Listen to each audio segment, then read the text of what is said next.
The storm raged over Ashbourne Manor, its 1930s Sussex silhouette looming through sheets of rain. Inside, a chilling silence gripped the oak-panelled study, where Lord Reginald Ashbourne lay dead, slumped over his desk, a grimace frozen on his face. A broken key jutted from the locked door, sealing the room like a tomb. Hercule Poirot, summoned by a cryptic telegram, surveyed the scene with piercing eyes. "Mon Dieu, a puzzle most diabolical," he murmured. Whispers of murder swirled among the household. Was it a locked room mystery? Or was the killer still among them, hiding in plain sight? Chapter 1. The Locked Study. The storm descended upon Ashbourne Manor with the ferocity of a scorned deity, its torrents lashing the ancient stone walls as if to pry loose their secrets. It was a night in the autumn of 1932, and the Sussex countryside lay cloaked in a shroud of mist and menace. The manor, a sprawling relic of Jacobean splendor, stood resolute, its mullioned windows glinting like wary eyes against the tempest. Within its oak-panelled halls, a tragedy had unfolded, one that summoned the singular mind of Hercule Poirot to unravel its enigma. Poirot arrived at dusk, his polished shoes clicking on the gravel drive as he emerged from a chauffeured Rolls-Royce. The telegram, received only that morning at his London flat, had been curt yet compelling. Lord Ashbourne dead. Circumstances suspicious. Your expertise required. Ashbourne Manor, Sussex. Signed by a certain Captain Hastings, Poirot's old friend and occasional confidant, the message bore an urgency that piqued the detective's curiosity. Now, as the wind howled and rain drummed a relentless tattoo, Poirot adjusted his Homburg hat and stepped into the manor's cavernous entrance hall. The air inside was thick with the scent of beeswax and old wood, tinged with an undercurrent of dread. Servants moved like specters, their whispers barely audible over the storm's roar. Hastings greeted Poirot over his mahogany desk, his hand clutching a pen as if frozen in mid-thought. His face, contorted in a grimace, suggested a death neither peaceful nor natural. A crystal tumbler, half filled with amber liquid, sat beside a decanter of whiskey. Most striking, however, was the key, or rather, its remnants, protruding from the lock on the inside of the door. The key's shaft was snapped clean, its jagged edge glinting in the lamplight. "Mon Dieu," Poirot murmured, his gloved fingers tracing the air as if to map the room's secrets. A puzzle most curious. A man dead, a room locked, a key broken. And yet, the truth, it hides in plain sight, does it not? He stepped forward, his movements deliberate, as if each footfall were a note in a symphony of deduction. The study was a tableau of wealth and order, shelves laden with leather-bound tomes, a Persian rug underfoot, a fireplace where embers glowed faintly, yet the air held a dissonance, a note of wrongness that Poirot's keen senses detected. Hastings hovered nearby, recounting the morning's discovery. Jenkins, the butler, found him at 8 o'clock. He knocked, got no answer, and noticed the key in the lock. When he tried to turn it, it wouldn't budge. Snapped, he said. They had to break the door down. No one else was inside, Poirot. It's impossible. Impossible? Poirot's eyes gleamed. No, no, Hastings. The impossible is merely the improbable in disguise. Tell me, who resides in this manor? Hastings ticked off the names on his fingers. Lady Eleanor, his wife, elegant but cold as ice. Dr. Mortimer, the family physician, who's been treating Ashbourne for a heart condition. Miss Clara, his niece, a fiery sort who's been at odds with her uncle. Mr. Winston, his business partner, always in a foul mood. And Jenkins, the butler, who's been with the family for decades. Oh, and a handful of servants, but they're terrified and know little. Poirot nodded, his mind said softly. Or a clever ruse to suggest it. The household gathered in the drawing-room below, their faces a gallery of grief, fear, and suspicion. Lady Eleanor, resplendent in black silk, sat rigidly, her eyes darting to the door.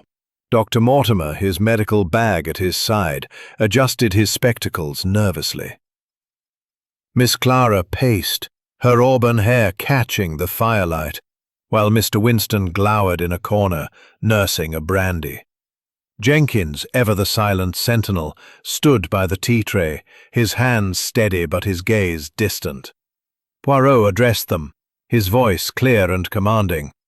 Mesdames et messieurs, a tragedy has befallen this house. Lord Ashbourne is dead, and the circumstances, they are not as they seem. I, Hercule Poirot, shall uncover the truth. But I warn you, secrets like shadows cannot hide forever. A murmur rippled through the room, and Poirot noted each reaction. Eleanor's tightened lips, Mortimer's fidgeting hands, Clara's defiant stare, Winston's scowl, Jenkins's impassive mask. As he returned to the study, Poirot's mind churned. The broken key was no accident. It was a statement, a flourish in a killer's design. Was it meant to suggest an impossible crime, or to conceal a simpler truth? The poison, if it was poison, pointed to someone with knowledge and opportunity. The scratch on the lock hinted at manipulation, but by whom and why? The storm outside intensified, thunder rolling like a warning. Poirot stood by the study's window, gazing into the rain-swept darkness. The manor held its secrets tightly, but he was undeterred. Each clue, each glance, each lie would lead him closer to the truth. As he traced the outline of the broken key in his mind, a chilling question emerged. Was the killer still within these walls, watching, waiting? A faint creak sounded from the corridor, and Poirot's head snapped up. "Hastings!" he called softly, but no answer came. He stepped to the door, his hand on the knob, and peered into the shadowed hallway. Beyond the autumnal gloom of 1932. In the drawing-room, Lady Eleanor Ashbourne awaited, her presence as commanding as the manor itself. She sat in a high-backed chair, her black silk gown pooling like ink, her hands folded with the precision of a porcelain doll. Her face, pale and sculpted, betrayed no overt grief, yet her eyes, sharp and grey as the storm outside, flickered with something Poirot could not yet name.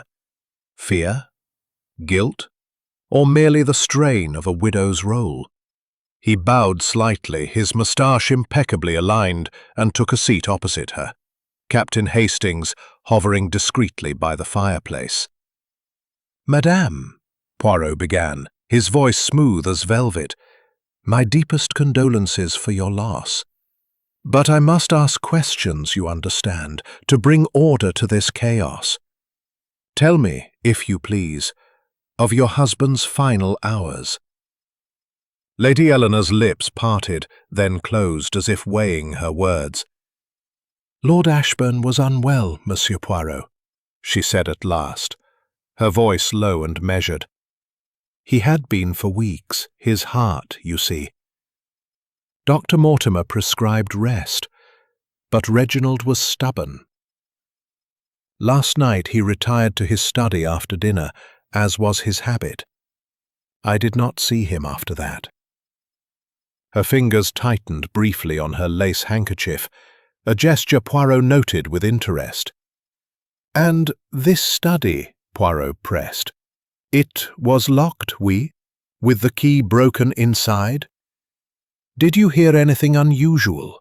A visitor, perhaps, or a disturbance?" Her eyes met his, unwavering.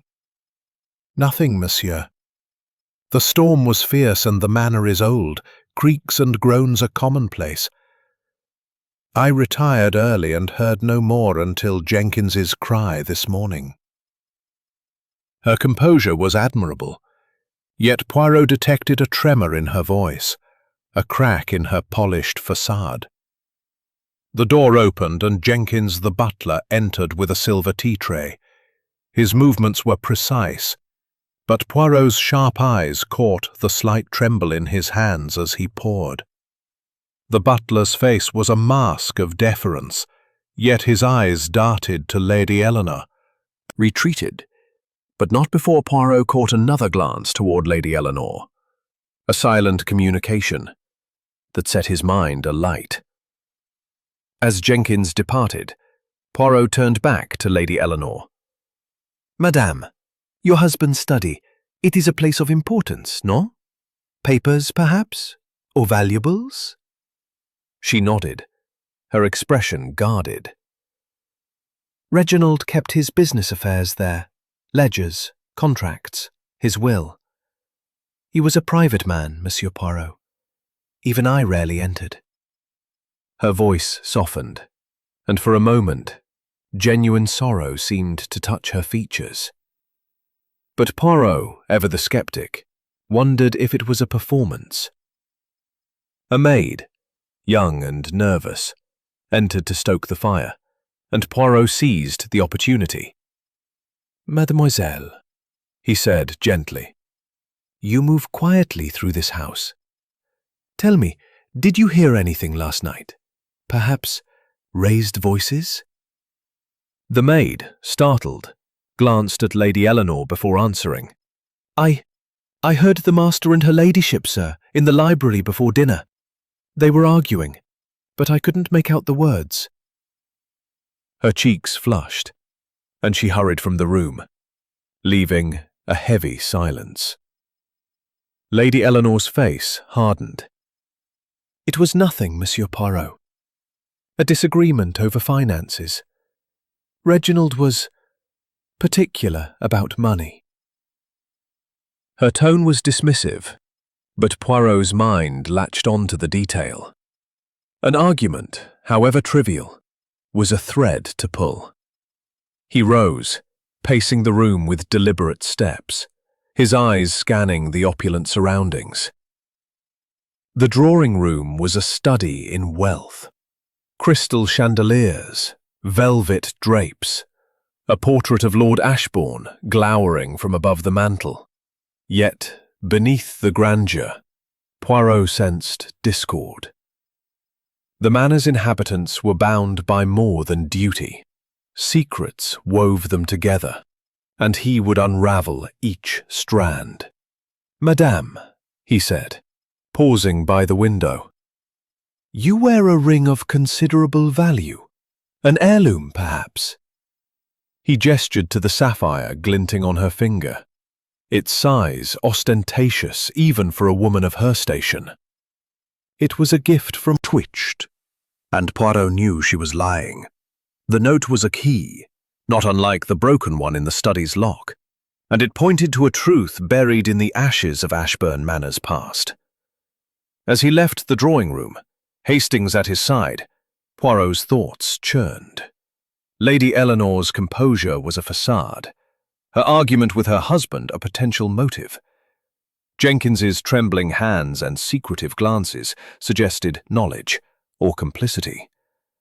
The maid's revelation of a quarrel added a layer of intrigue, and the note, with its enigmatic reference to ashes, hinted at a deeper scandal. Was it literal? Ashes in the fireplace, perhaps, or metaphorical? A secret burned away. The storm outside rumbled, a counterpoint to the storm within Poirot's mind. He paused at the foot of the staircase, his hand resting on the banister. "Hastings," he said softly, "this house is a chessboard, and we have only begun to see the pieces. Lady Eleanor, she hides much, and Jenkins, he knows more than he says. We must watch, listen, and think." Hastings nodded, though his expression was troubled. "But the locked room, Poirot. How could anyone have done it? The key was broken, the door sealed." Poirot's smile was enigmatic. "The key, mon ami, is not just metal. It is trust, betrayal, opportunity. Someone in this house has turned it and broken it." As he spoke, a distant thud echoed from above, as if the manor itself was stirring. Poirot's eyes gleamed with anticipation. The game was afoot, and the truth, however elusive, would not escape Hercule Poirot. As Poirot and Hastings ascend the stairs, a maid's scream pierces the manor, and a shadowy figure darts across the landing, clutching a small, leather-bound book. Chapter 3. The Physician's Secret. The scream still echoed in Hercule Poirot's ears as he and Captain Hastings hurried up the grand staircase of Ashburn Manor, the polished wood creaking beneath their haste. The storm outside, relentless in it, had pivoted abruptly. The book, he suspected, was no ordinary volume. It was a clue, perhaps the key to unlocking the enigma of the broken key. "Calm yourself, mademoiselle," Poirot said, his voice soothing yet authoritative. "Return to your duties, but speak of this to no one. The truth, it will reveal itself in time." Betsy nodded, her eyes wide, and scurried away. Hastings, ever the loyal companion, frowned. "Poirot, this place is a nest of vipers. First the note, now this figure. What are we dealing with?" Poirot's moustache twitched. "A game, mon ami, played by one who thinks themselves cleverer than Hercule Poirot. But they underestimate the power of observation. Come, we must speak with Dr. Mortimer. His role in this tragedy, it is not yet clear." They found Dr. Mortimer in the library, a cavernous room lined with towering bookshelves and heavy with the scent of aged leather and ink. The physician, a lean man in his 40s with wire-rimmed spectacles and a perpetually furrowed brow, stood by a window, staring into the rain-swept darkness. His medical bag rested on a table, its contents neatly arranged, as if he had been preparing for an examination or covering his tracks. Poirot noted the man's nervous posture, the way his fingers tapped a restless rhythm against his thigh. "Dr. Mortimer," Poirot began, his tone polite but probing.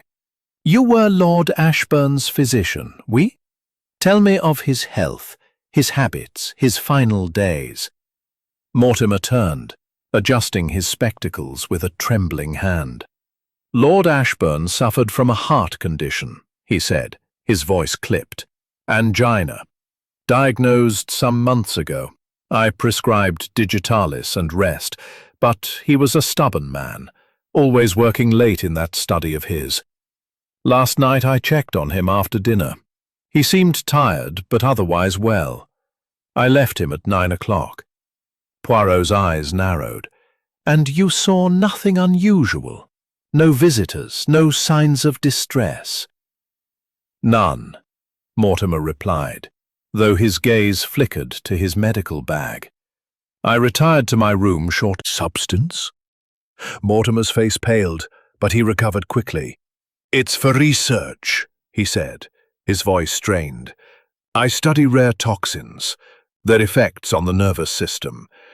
It must have been misplaced in my bag. I rarely use it." "Misplaced?" Poirot's tone was deceptively mild. "A poison so potent? Left carelessly among your tools? No, no, doctor. This is not the method of a careful man. He set the vial down, his eyes never leaving Mortimer's. The physician's discomfort was palpable, his hands clenching and unclenching. Hastings, sensing the tension, interjected. Poirot, could this curare be linked to Ashburn's death? The symptoms, his grimace, the way he was found. Poirot raised a hand, silencing his friend. Patience, Hastings. The curare, it is a clue, but not yet the solution. We must consider the method of delivery, the opportunity, the motive. He turned back to Mortimer. You visited Lady Eleanor often, I am told. Your presence in her private chambers, professional or otherwise? Mortimer's eyes widened, a flush creeping up his neck. I attended her for migraines, he said sharply. My visits were entirely professional. But his voice betrayed a note of panic, and Poirot's mind catalogued the reaction. An affair, perhaps. A motive for murder, if Lord Ashburn had discovered it. As Poirot pressed further, a servant entered, a wiry man named Thomas, his face flushed with agitation. Beg pardon, sir, he said, addressing Mortimer, but I thought you should know. I saw you with her ladyship late last night in the conservatory. You were close. The words hung in the air, heavy with implication. Mortimer's face darkened, and he opened his mouth to protest, but Poirot intervened. Merci, Thomas, he said smoothly. Your observation is most helpful. You may go. The servant nodded and retreated, leaving a charged silence. Mortimer's composure was fraying, his hands now visibly shaking. Monsieur Poirot, he said, his voice low, I assure you, my relationship with Lady Eleanor is professional, glinting in the lock. But now, the window, a tall, mullioned pane overlooking the rain-soaked gardens, was ajar, its latch undone. Poirot approached, his eyes scanning the frame. Curieux, he murmured. This window was locked when we first examined the room, was it not? Hastings nodded, his brow furrowed. Poirot leaned out, heedless of the rain, and noted a faint smear of mud on the sill, barely visible. Someone had been here, perhaps the same figure with the book, tampering with the scene. Poirot, Hastings said, his voice tense. Could someone have entered through the window? But the drop, it's 2 stories, and the walls are sheer. Poirot's eyes gleamed. Possibilities, Hastings, are not limited by appearances. A ladder, a rope, a hidden skill. Someone wished to alter the stage of this crime.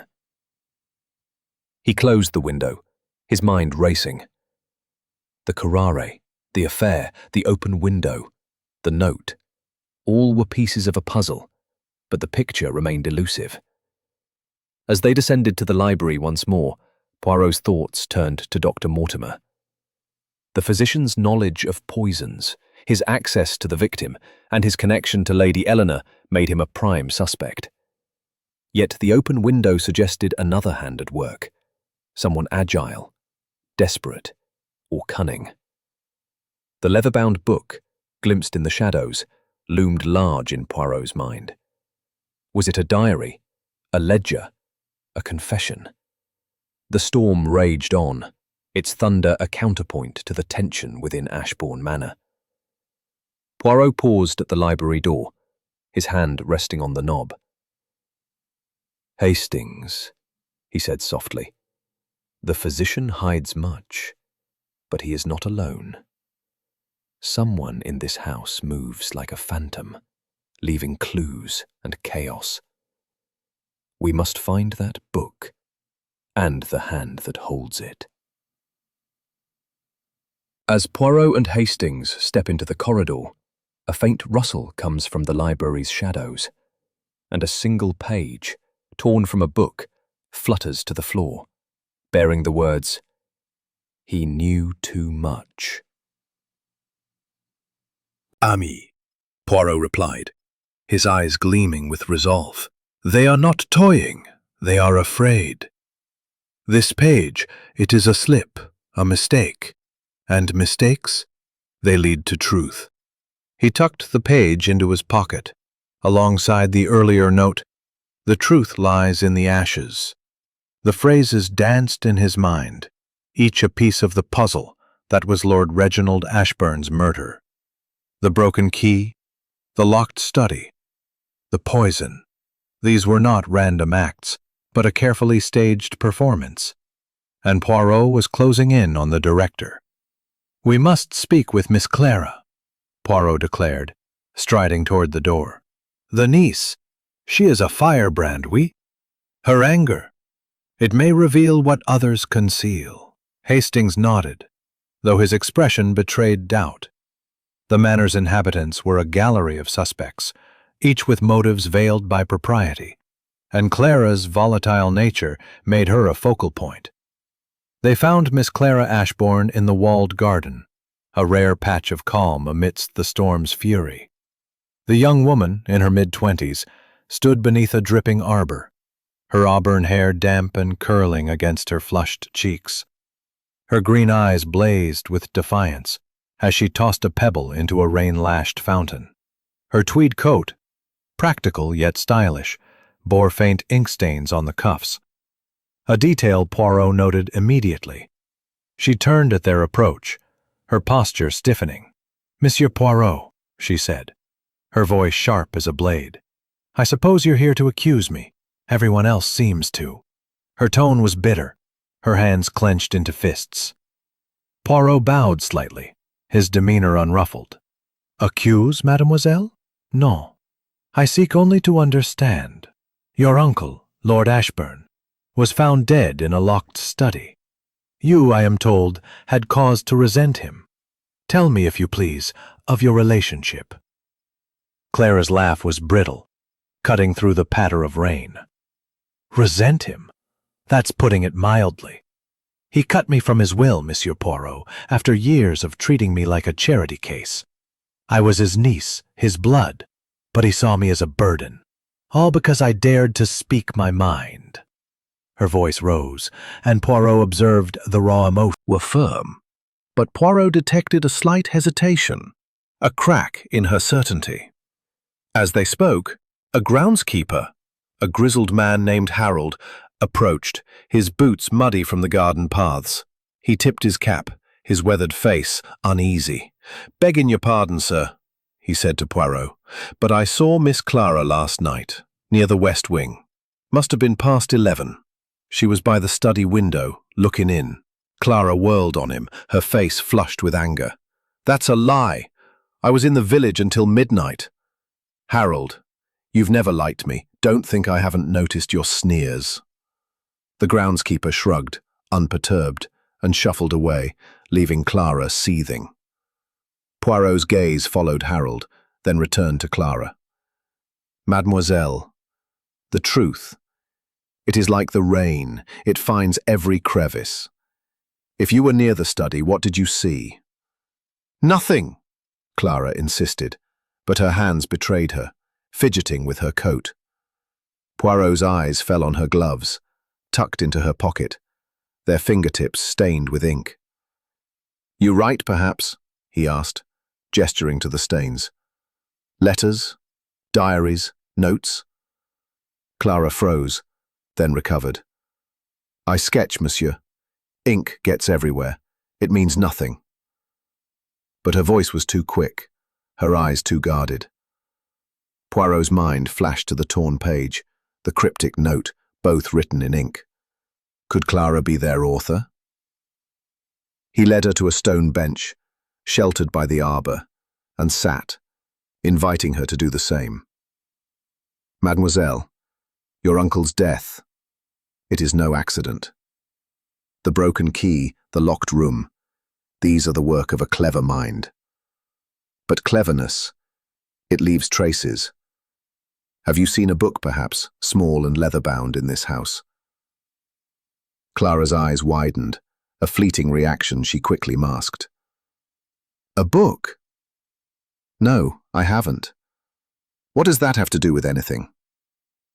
Her denial was too swift, and Poirot's instincts flared. She knew something, perhaps not the whole truth, but a fragment. As they spoke, Poirot's gaze wandered to the garden's edge, where That handkerchief, it's damning, isn't it? Curare, right there in her possession. Poirot's smile was enigmatic. Damning, perhaps, but too convenient, no? A clue so obvious is often a distraction. Clara is angry, yes, but is she cunning enough to stage such a crime? Or is she a pawn in another's game? He paused, glancing back at the garden, where Clara stood, her figure rigid against the rain. The book, Hastings. The book is the key. We must find it. Inside the manor, the air was heavy with suspicion. Poirot's thoughts turned to the other suspects. Lady Eleanor's guarded secrets, Dr. Mortimer's curare and rumoured affair, Jenkins's evasive demeanour. The torn page and the note suggested a hidden narrative, one tied to Ashburn's death and, perhaps, his past. The handkerchief, with its incriminating scent, was a bold move, too bold, perhaps, for a killer who had so carefully staged a locked-room murder. As they reached the library, Poirot paused, his hand on the door. The storm's rhythm had shifted, a brief lull revealing the manor's own sounds, a creak, a whisper, a footstep too soft to be innocent. He turned to Hastings, his voice low. "Mon ami, we are watched. The one who holds the book. They are close, and they are desperate. We must tread carefully." The library was empty, but the air felt disturbed, as if someone had just left. Poirot's eyes scanned the shelves, the tables, the shadows. The torn page had come from here, he was certain, and the book it belonged to was nearby. As he moved toward a cluttered desk, a faint glint caught his eye, a pen, its nib stained with ink, lying beside a crumpled sheet of paper. He lifted it, his heart quickening. The paper bore a single word, scrawled in haste. Ashes. As Poirot unfolds the paper, a soft thud sounds from the library's upper gallery, and a shadow moves, vanishing behind a bookcase. Chapter 5. The Business Partner's Debt. The shadow that vanished behind the library's bookcase left Hercule Poirot undeterred, his mind a whirl of calculations as he stood in the dimly lit expanse of Ashbourne Manor's library. The single word, ashes, scrawled on the crumpled paper he held, was another thread in the intricate web of Lord Reginald Ashbourne's murder. The storm outside, still raging in the autumn of 1932, battered the Sussex manor, its thunder a counterpoint to the tension within. The torn page, the cryptic note, the curare-stained handkerchief, and now this solitary word, all pointed to a truth buried deep. But Poirot's little gray cells were relentless, piecing together the puzzle with methodical precision. Captain Hastings, his face etched with unease, peered into the gallery's shadows. "Poirot, that was no trick of the light," he whispered. "Someone's lurking, dropping clues like breadcrumbs. Are we being led astray?" Poirot's mustache twitched, a faint smile playing beneath it. "Led astray, mon ami? Perhaps. But even a false path reveals the hand that guides it. This ashes, it echoes the note from the study. Someone wishes us to look, but not to see." He folded the paper carefully, tucking it alongside the torn page and the note. The truth lies in the ashes. The repetition was no coincidence. It was a signature, a taunt from a killer who believed themselves untouchable. "We must speak with Mr. Winston," Poirot declared, striding toward the door. "The business partner. He is a man of debts and desperation. Such men, they act rashly when cornered." Hastings nodded, though his expression betrayed his growing frustration with the manor's endless secrets. They found Mr. Winston in the billiard room, a cavernous space where cigar smoke curled lazily in the air. The man, stout and florid, leaned over the green baize table, cue in hand, his eyes narrowing as Poirot and Hastings entered. His tweed suit, though finely tailored, was rumpled, and his knuckles whitened around the queue, betraying a tension that matched the storm's ferocity. The room's oak-paneled walls and crystal Heavily? Winston's laugh was harsh, echoing in the room. Debts? Oh, I've got plenty. Reginald held the purse strings, and he wasn't shy about tightening them.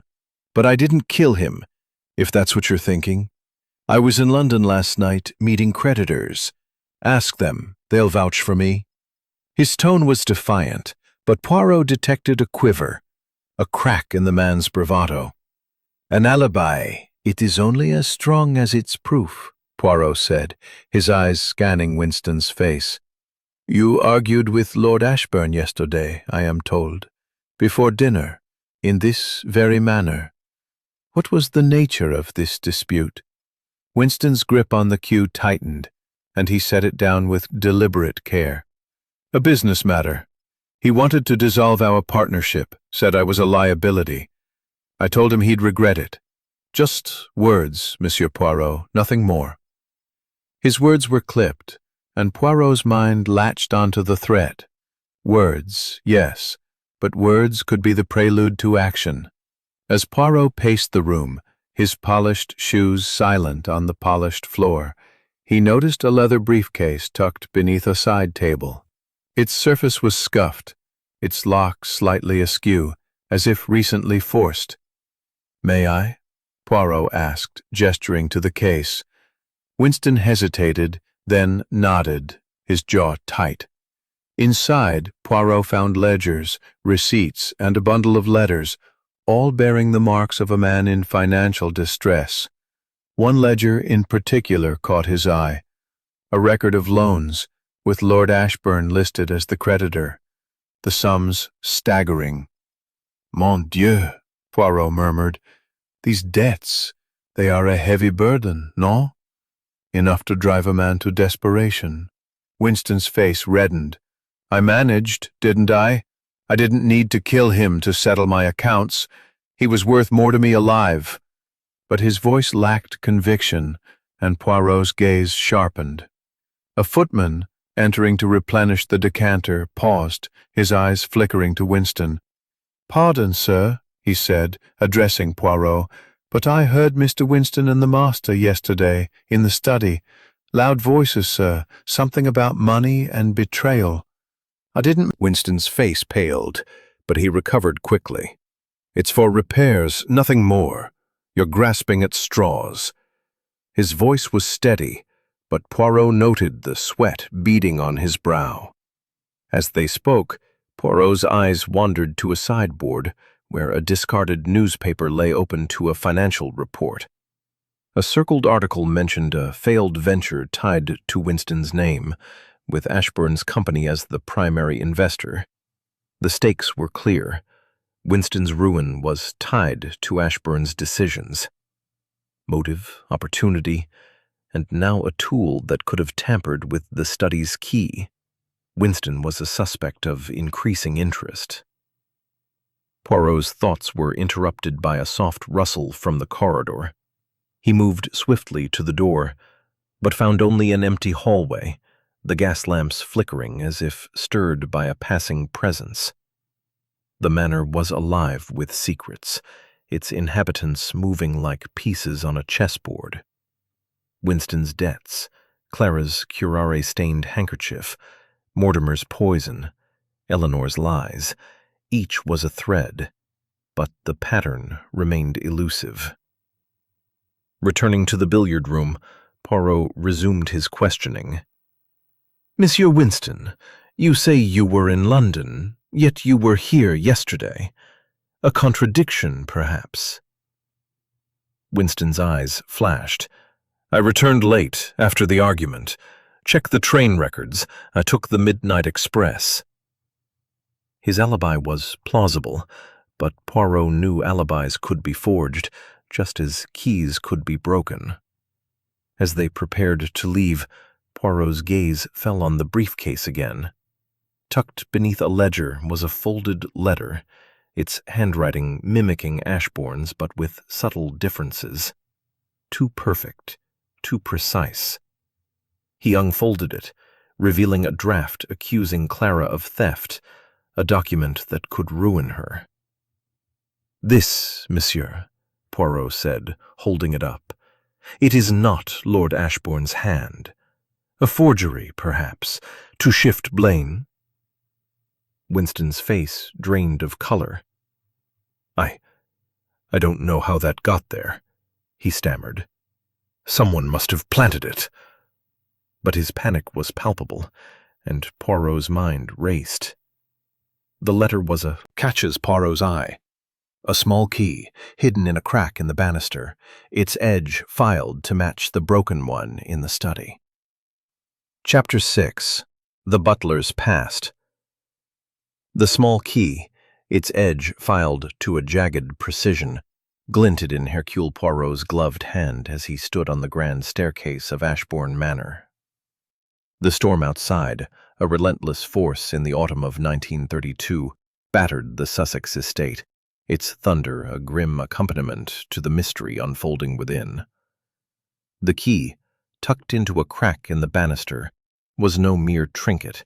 It was a deliberate clue, a twin to the broken one found in the study's lock where Lord Reginald Ashbourne had met his end. Poirot's little grey cells hummed with activity, weaving connections between the curare-stained handkerchief, the forged letter, the cryptic notes, and now this filed key. The manor was a chessboard, and someone was playing a cunning game. But Poirot was determined to checkmate the killer. Captain Hastings, his face a mask of bewilderment, peered at the key. "Poirot, this is extraordinary. It's as if the killer wants us to find these clues. But why?" Poirot's mustache twitched, his eyes gleaming with resolve. "No, mon ami, it is not a gift, but a miscalculation. The killer, they are clever, but they grow careless. This key, it confirms the lock was tampered with, a staged impossibility to confound us. We must speak with Jenkins, the butler. His hands, they tremble, and his eyes, they hide much."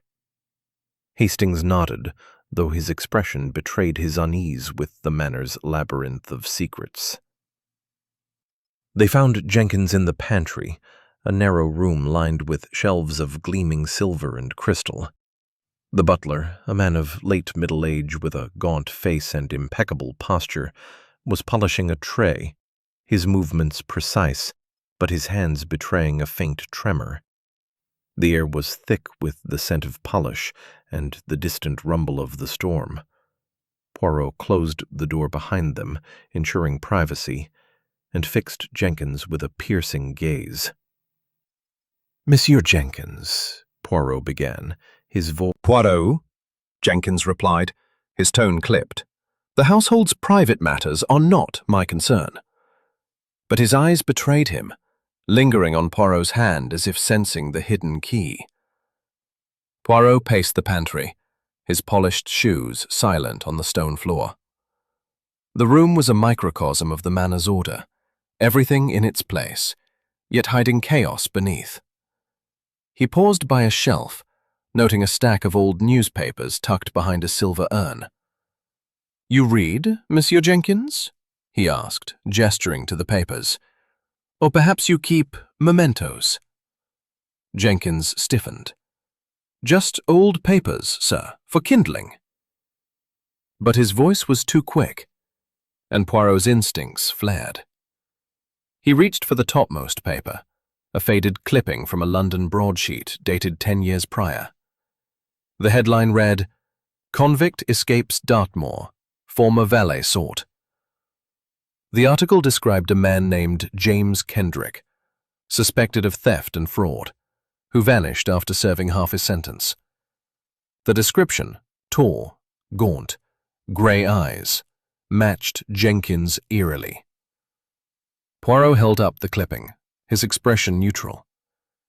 "A curious coincidence, no? This Kendrick, He bears a resemblance to you. Tell me, Monsieur Jenkins, is there something you wish to share? Jenkins's face paled. The cloth slipping from his hand. That's nothing, sir. A mistake. I've been with the Ashbournes for decades. I'm no criminal. But his voice trembled, and Poirot's mind raced.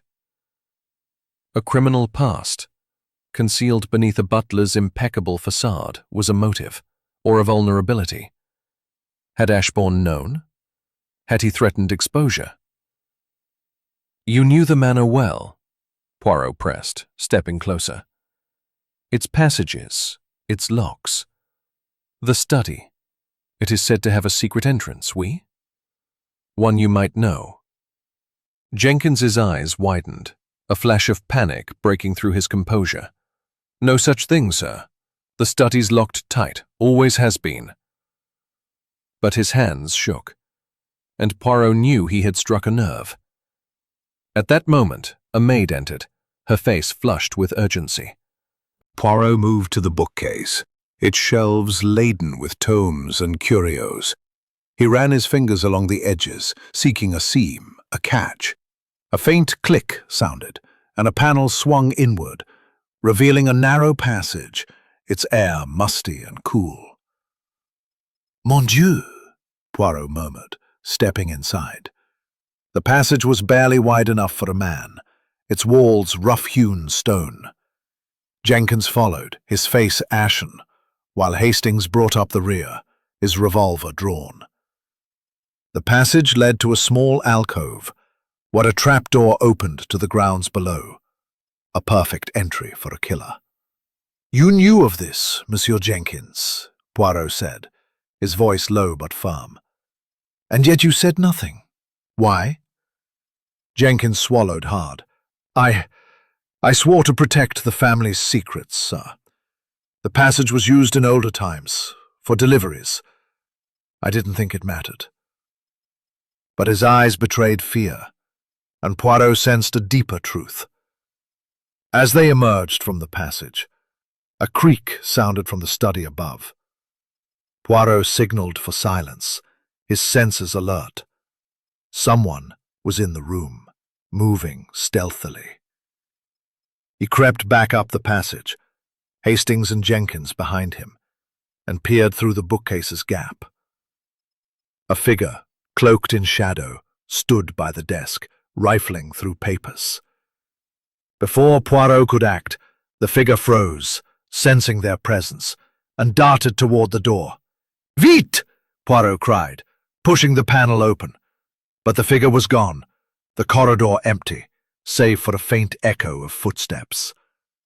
Poirot's eyes fell on the desk, where a single paper lay disturbed, a map of the manor, with the study circled in red. "Poirot," Hastings whispered, "that passage, it changes everything. The locked room wasn't locked at all." Poirot nodded, his mind racing. "The passage, it is the key to the impossible crime. But Jenkins, he knows more than he admits. His past, it is a shadow over this house." He turned to the butler, who stood rigid, his eyes downcast. "Monsieur, if you wish to clear your name, you will tell me all. Who used this passage?"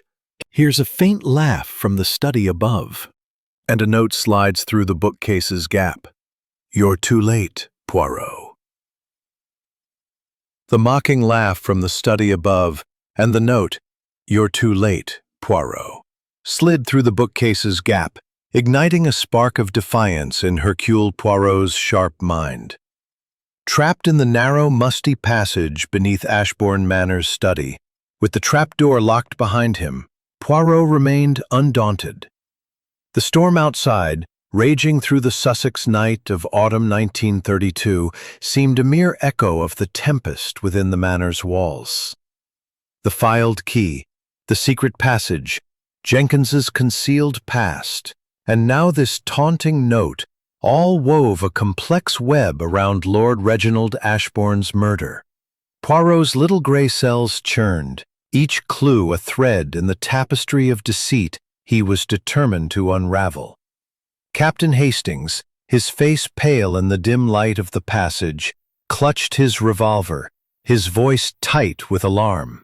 "Poirot, we're trapped. That laugh, someone's playing a dangerous game. What now?" Poirot's mustache twitched, his eyes gleaming with resolve. "Calm yourself, mon ami. The killer, they think to outwit Hercule Poirot, but they have merely revealed their fear. This lock, it will not hold us long." He examined the trapdoor, its iron hinges rusted but sturdy. His fingers traced the edges, seeking a weakness, while his mind replayed the clues, the curare, the forged letter, the cryptic notes, and the shadowy figure with the leather-bound book. The note's words, "Too late," suggested urgency, a secret on the verge of exposure. A faint, scraping sound from above drew Poirot's attention. "Hastings, vite, to the bookcase," he whispered, moving swiftly to the panel that led back to the study. He pressed his ear to the wood, hearing muffled footsteps retreating. The killer, or their accomplice, had been in the study moments ago, perhaps searching for the same truth Poirot sought. He pushed the panel, but it held fast, locked from the other side. Jenkins, standing silently behind them, shifted uncomfortably, his eyes avoiding Poirot. Key in the lock, the tumbler on the desk, the air thick with secrets. Poirot moved to the bookcase, his fingers probing the shelves. The panel, now unlocked, swung open easily, revealing the passage they had just escaped. But his attention was drawn to a small, concealed compartment behind a row of books. He pressed a hidden catch, and a leather-bound diary fell into his hands, its pages yellowed but intact. The cover bore no name, but its weight suggested significance. Poirot's heart quickened. This was the book, or one like it, that the shadowy figure had clutched. He opened it, his eyes scanning the precise, elegant script of Lord Ashburn. The entries were a chronicle of suspicion, each page a glimpse into a man haunted by betrayal. One passage, dated a week prior, read, "Eleanor knows my secret, and I fear she plots against me. The ashes of our past will consume us both." Another, more recent, mentioned a broken key as a metaphor for trust, its betrayal imminent. Poirot's mind raced. The note, "The truth lies in the ashes," was no coincidence. It was a direct echo of Ashburn's fears. "Hastings," Poirot said, holding up the diary, "this is the heart of the mystery. Lord Ashburn, he knew his life was in danger. His wife, Lady Eleanor, she is implicated. But there is more." He turned to Jenkins, who stood rigid, his eyes fixed on the diary. "Monsieur Jenkins, you knew of this book, oui? Did you hide it here?" Jenkins shook his head, his voice barely a whisper. I knew of the passage, sir, but not the diary. The master, he was private. He trusted no one, but his trembling hands betrayed him, and Poirot sensed a deeper complicity. They returned to the drawing room, where Lady Eleanor sat, her black silk gown a stark contrast to her pale face. Poirot held the diary aloft, watching her reaction. "Madame," he said, his tone deceptively mild, "this diary, it speaks of secrets, of betrayal. Your husband wrote of you. Eleanor knows my secret." What did he mean? Her eyes widened, a flicker of fear. But Poirot detected a tremor, a crack in her polished facade. Dr. Mortimer stepped forward, his voice sharp. "This is outrageous, Poirot. You accuse without evidence. That diary could be forged, like the letter you found with Winston." His defense of Eleanor was swift, too swift, and Poirot's eyes narrowed. The physician's connection to the widow was more than professional, and the diary's revelations threatened to expose it. Before Poirot could respond, A piercing scream shattered the manor's oppressive silence, echoing from the upper floors. "Vite!" Poirot cried, leading Hastings and Mortimer up the staircase, Eleanor trailing behind. They reached Clara's room, where the young woman lay unconscious on the floor, a syringe beside her, its needle glinting in the lamplight. Her auburn hair was splayed across the carpet, her face pale, but her chest rising faintly. Mortimer knelt beside her, his medical instincts taking over. "She's alive," he said, checking her pulse. "Drugged, perhaps, but not poisoned." He examined the syringe, his brow furrowing. "It's empty. No trace of curare or anything else." Poirot's mind raced. The syringe was a bold move, a distraction or a warning. "Mademoiselle Clara, she is a threat to someone," he said softly. "This attack, it is meant to silence her or to mislead us." He scanned the room, noting an open window, rain dripping onto the sill. A faint footprint, smudged but distinct, marked the floor, a woman's shoe, smaller than Clara's. "Hastings," Poirot said, "search the corridor. Someone was here, and they left in haste." As Hastings obeyed, Poirot turned to Eleanor, who stood frozen in the doorway. "Madame, you were quick to join us. Were you nearby when the scream sounded?" Eleanor's eyes flashed with indignation. "I was in my room, monsieur. I heard the scream and came at once." But her hands trembled, and Poirot's suspicions deepened. The diary, the syringe, the footprint, all pointed to a conspiracy, with Eleanor at it. Friend returned, empty-handed but flushed. "The killer. They are close, and they grow reckless. This diary, it holds the truth, but we must protect it." As he spoke, a faint creak sounded from the corridor, and Poirot's hand tightened on the diary. Cliffhanger, as Poirot turns to leave Clara's room, a shadow moves in the hallway, and a single word is whispered through the door. Ashes. Chapter 8. The red herring unraveled. The whispered word, ashes, hung in the air like a spectre as Hercule Poirot stood in the doorway of Clara Ashbourne's room, the diary clutched tightly in his gloved hand. The storm outside Ashbourne Manor, unrelenting in its autumnal fury of 1932, battered the Sussex estate, its thunder a grim echo of the secrets unravelling within. Clara, revived but groggy, sat on her bed, her auburn hair dishevelled, her green eyes clouded with confusion. The empty syringe, the footprint, the diary's damning words, all were pieces of a puzzle that Poirot's little grey cells were piecing together with relentless precision. The killer, he knew, was growing desperate, their carefully staged performance fraying at the edges. Captain Hastings, his face taut with tension, returned from the corridor, his search for the shadowy figure fruitless. "Poirot, they're gone again," he said, his voice low. "That whisper, it's as if the manor itself is mocking us. What does it mean? Ashes." Poirot's moustache twitched, his eyes gleaming with a quiet intensity. "It is no mockery, mon ami, but a confession. The word, it ties to the diary, to the note, to the heart of this crime. Someone wishes us to look to the past, but they fear what we will find." He glanced at Clara, who was rubbing her temples, her expression a mix of fear and defiance. "Mademoiselle, you are fortunate to be alive. This syringe, it was meant to frighten or to frame. Tell me, who in this house wishes you harm?" Clara's gaze hardened. "Everyone, Monsieur Poirot. My uncle's death has turned this place into a snake pit. But I didn't touch that syringe, I swear it." Her voice was steady, but Poirot noted the tremor in her hands. Opening the diary to reread its final entries. "Eleanor knows my secret," Ashbourne had written, "and the ashes of our past will consume us." The metaphor was clear, but its meaning elusive.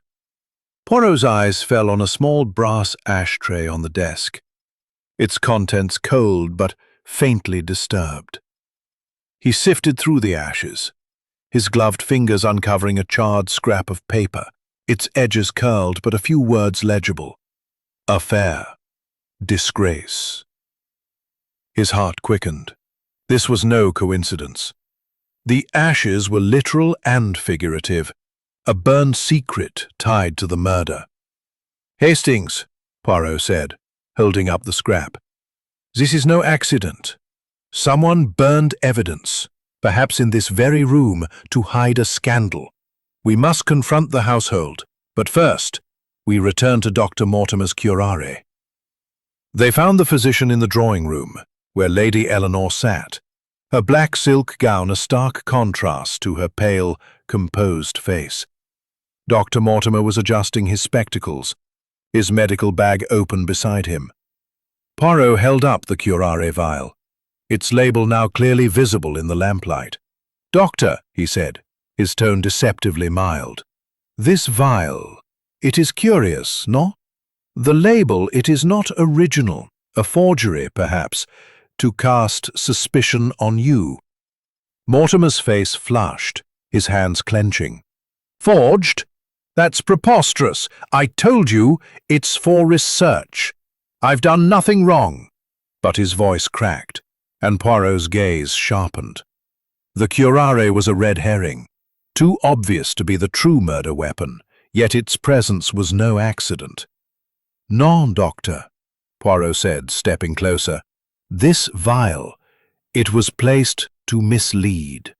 But the true poison, it was administered subtly, perhaps in the tumbler on Lord Ashbourne's desk.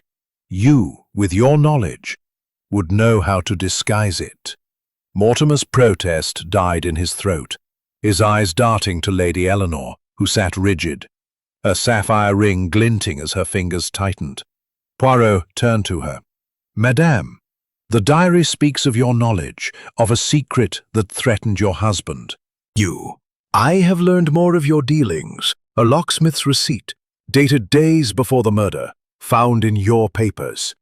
Did you tamper with the study's key?" Winston's eyes widened, his bluster fading. "A locksmith? I had a safe repaired, that's all. You're twisting things." But his panic was palpable, and Poirot's suspicions deepened. The filed key, the forged letter, the receipt, all pointed to Winston's desperation.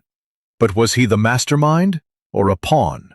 Poirot's gaze returned to the locket around Eleanor's neck.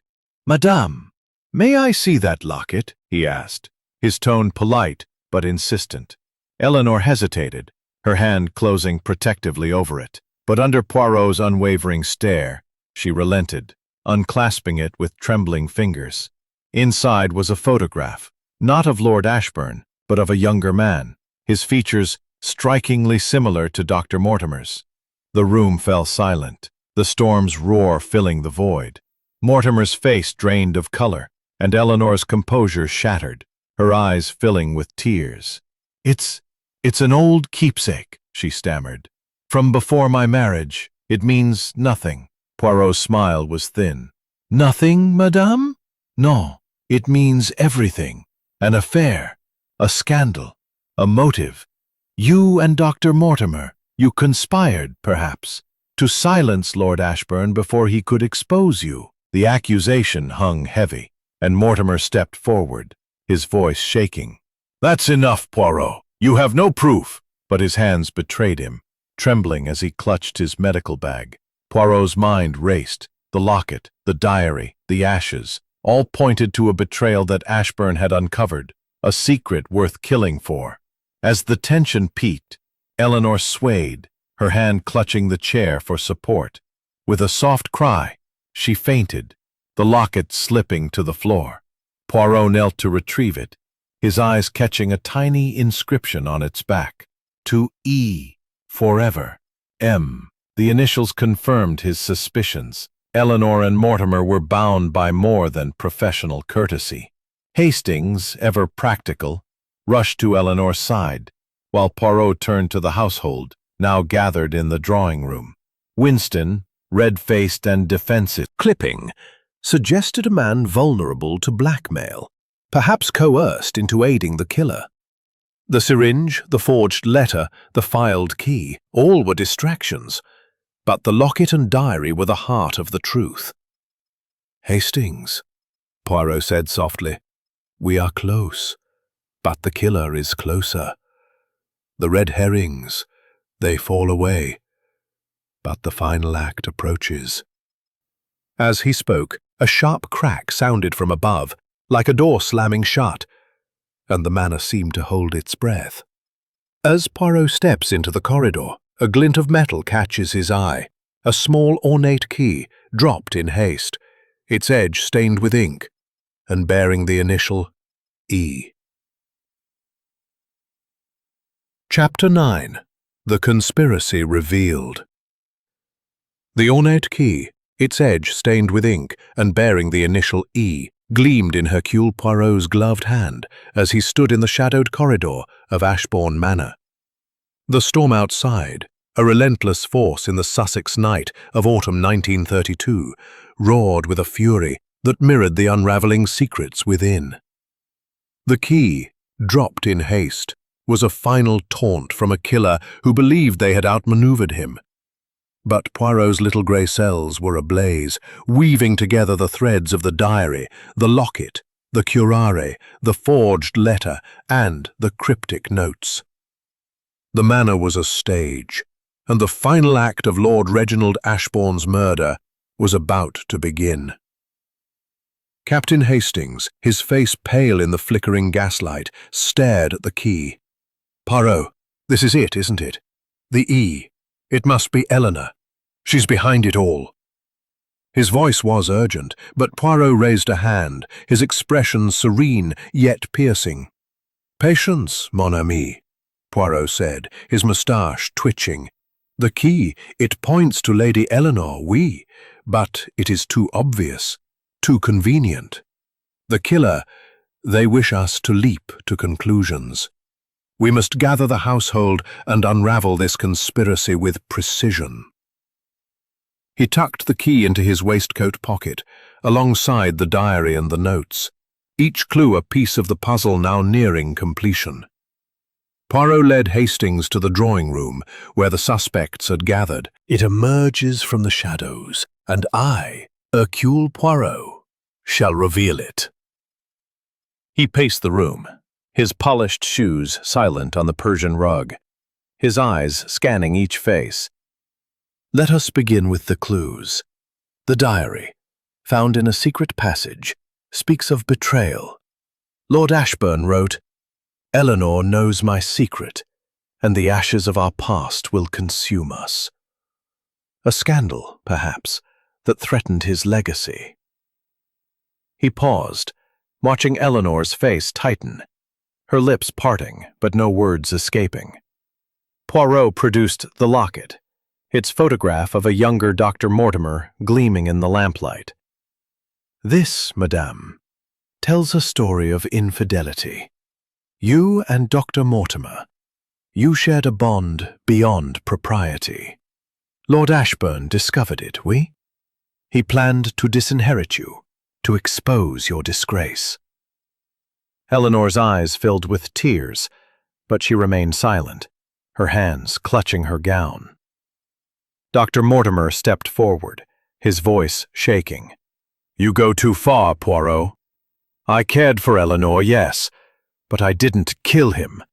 The curare in my bag, it was planted, I swear." His panic was palpable, and Poirot's gaze sharpened. "Planted, doctor? Perhaps. The curare, it is a red herring, too obvious to be the true weapon.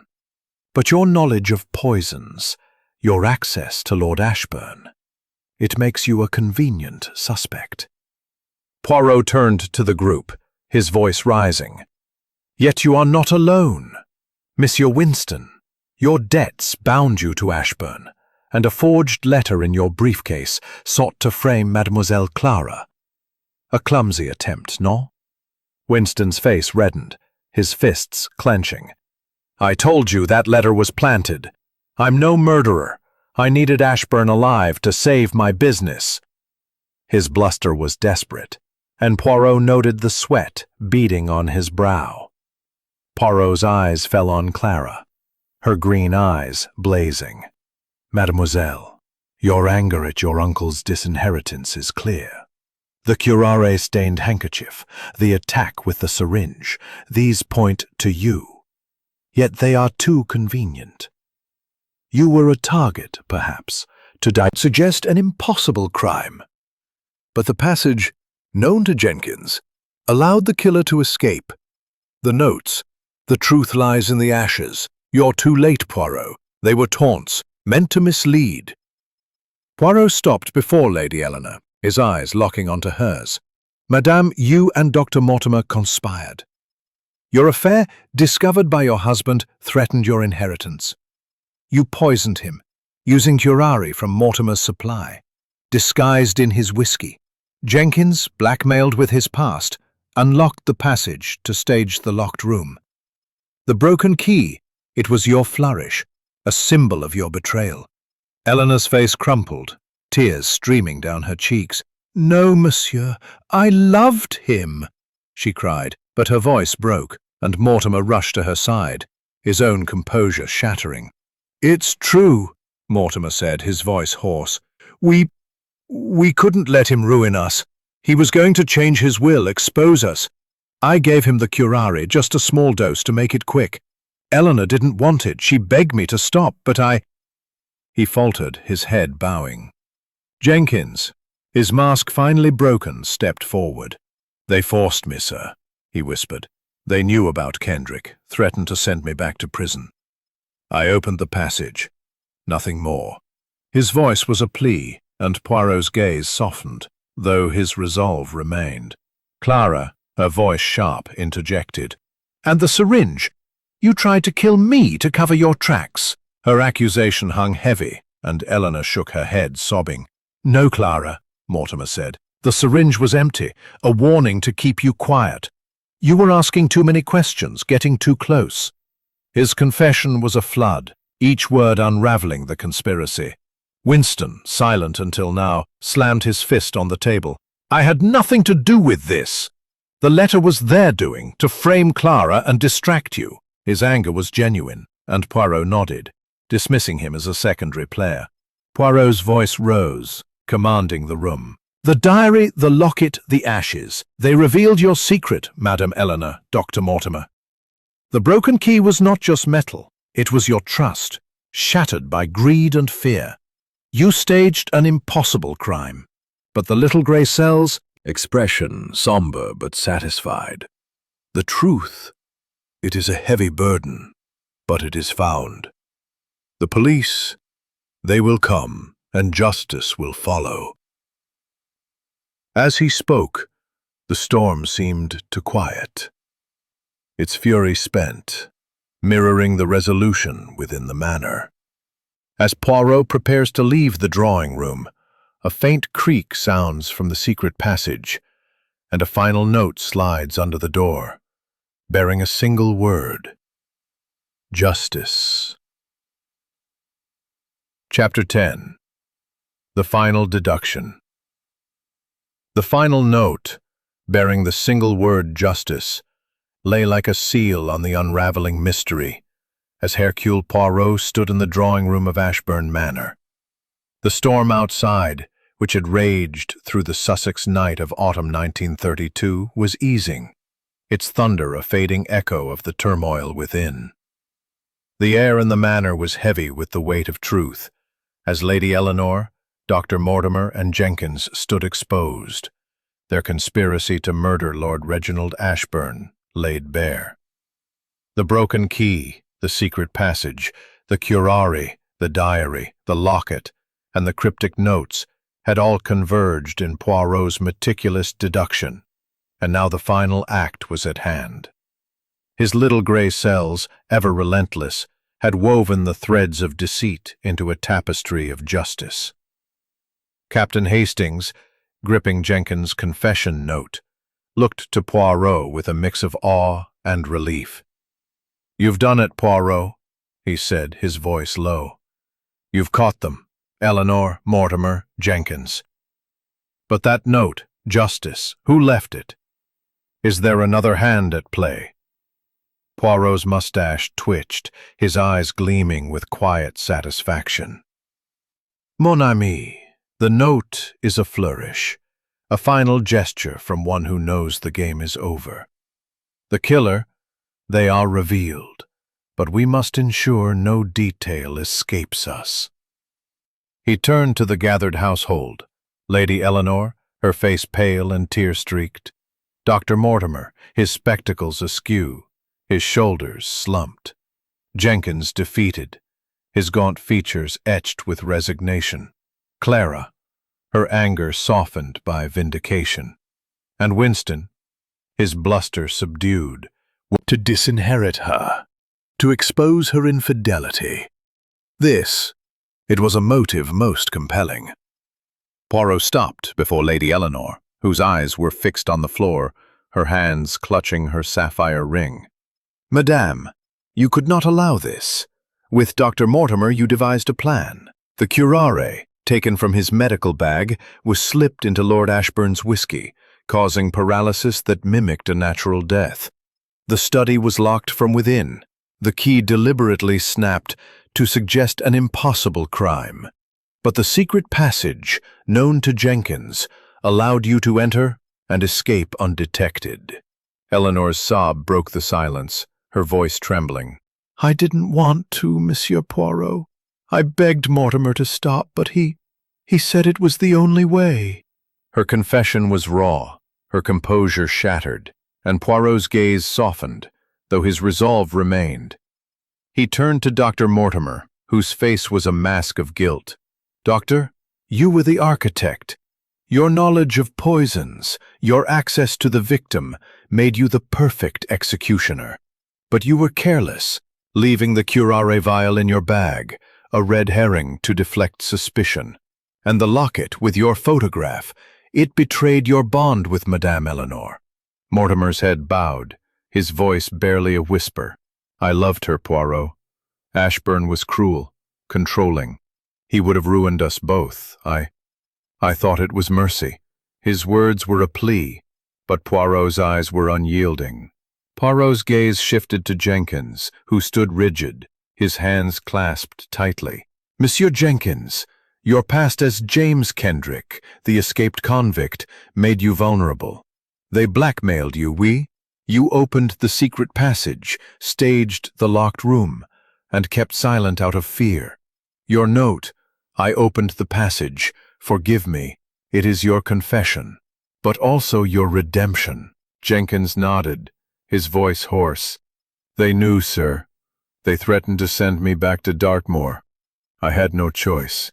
His eyes glistened, and Poirot's expression held a trace of pity. Poirot turned to Clara, who stood with her arms crossed, her green eyes fierce, but relieved. Mademoiselle Clara, you were a target, not a center of the room, holding up the ornate key with the initial E. This key, found in the corridor, was meant to point to Madame Eleanor. But it is another distraction. The true key, it was trust, broken by greed, fear, and betrayal. The notes, the truth lies in the ashes, you're too late, justice, they were not taunts, but cries of guilt, left by one who knew the truth could not be hidden. He paused, letting the weight of his words settle. The murder was a conspiracy. Lady Eleanor, driven by fear of losing her wealth and status, agreed to the plan. Dr. Mortimer, her lover, administered the poison. Jenkins, coerced by blackmail, staged the locked room. The broken key, it was a symbol, oui, but also a mistake, a flourish that revealed the passage and the truth. The room was silent, the storm outside now a distant murmur. Eleanor's sobs filled the void, Mortimer's head hung low, and Jenkins stood defeated. Poirot's voice softened, but his authority remained. The police, they will come. Justice, as the note declares, will be served. The little gray cells, they never fail. As he spoke, A faint creak sounded from the corridor, and Poirot's head snapped up. He moved swiftly to the door, but found only an empty hallway, the gas lamps steady. The final note, justice, was likely Jenkins' last act of confession, slipped under the door as he accepted his fate. The shadowy figure, ever elusive, was no longer a threat. The truth had stripped them of power. Poirot returned to the drawing room, his expression somber but satisfied. Mes amis, the manor holds no more secrets. The ashes of the past they have burned away, leaving only truth. He glanced at Hastings, who nodded, his relief palpable. As they prepared to leave, Clara approached, her voice low. Monsieur Poirot, you've given me back my name. I don't know how to thank you. Poirot bowed slightly, his eyes kind. The truth, mademoiselle. It is its own reward.